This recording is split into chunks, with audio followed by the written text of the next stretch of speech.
Армысыздар, достар? Продолжаем предыдущий урок.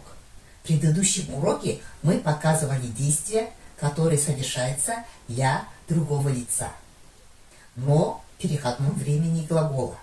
А сегодня у нас будет точно такие же действия, но уже в прошедшем времени. Чтобы построить предложение в прошедшем времени, мы берем основной глагол, добавляем аффиксы «об», «п», потом берем вспомогательный глагол «беру», добавляем аффикс «д», то есть аффикс прошедшего времени, потом личные окончания. Чтобы вам было понятно, давайте разберем те примеры, которые были у нас в предыдущем уроке.